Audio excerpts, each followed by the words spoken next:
A recent article in The Atlantic talks about the great wealth that the financial sector created and the resultant political weight it had in many countries.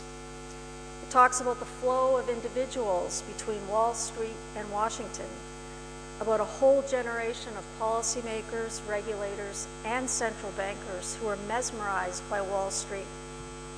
The extension of Wall Street's seductive power to finance and economics professors, and the resulting lack of academic independence of thought.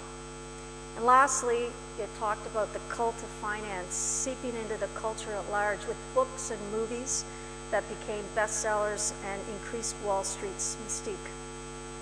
So while every crisis produces lots of lessons to be learned, the question remains how to, or whether it's even possible, to alter human nature and the strong influence of incentives. So linking that back to macroprudential monitoring, I will say that work has already begun in earnest on that monitoring. Very recent contribution a few weeks ago was the IMF's Global Financial Stability Report. That was released on April 21st. It's a great report. It includes a few really important annexes, one called Assessing the Systemic Implications of Financial Linkages, another called Detecting Systemic Risk.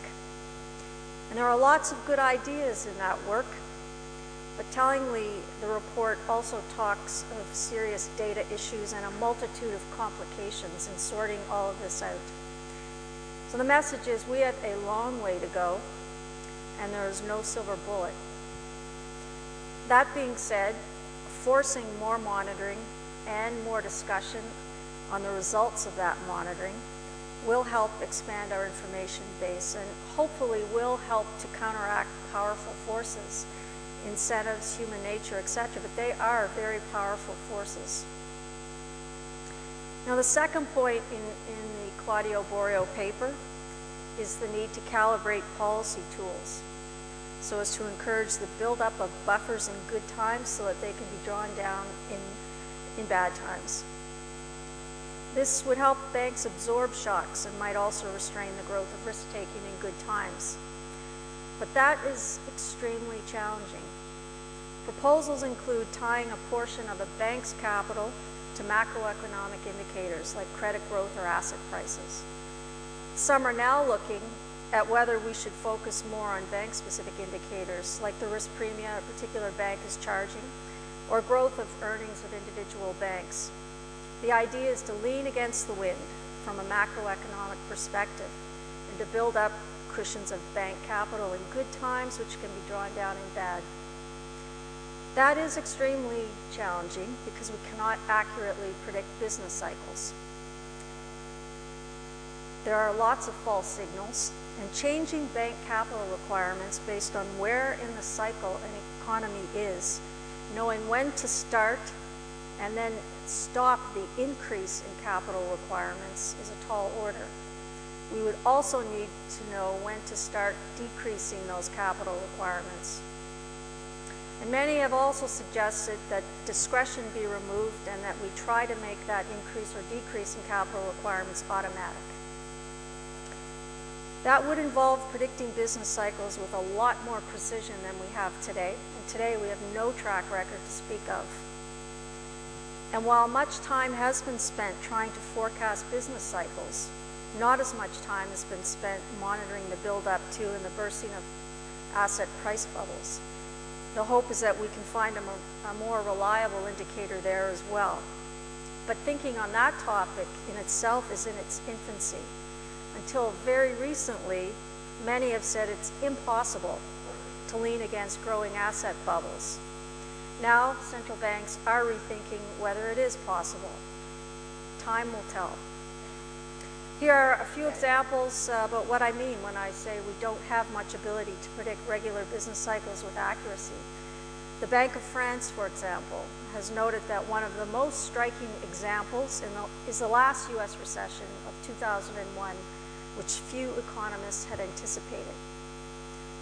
And we have had a lot of trouble with this cycle as well, 2008, 2009.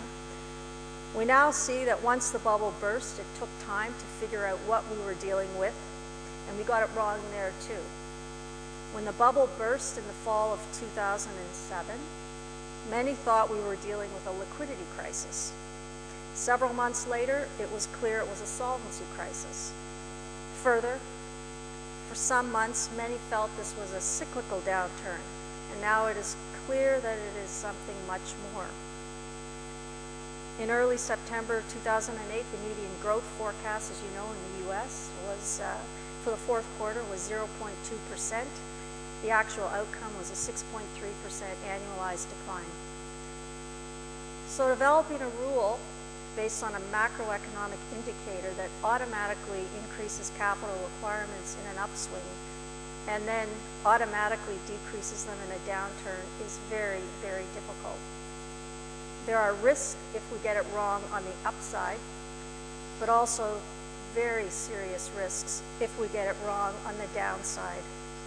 That is, if capital requirements are reduced at precisely the wrong time.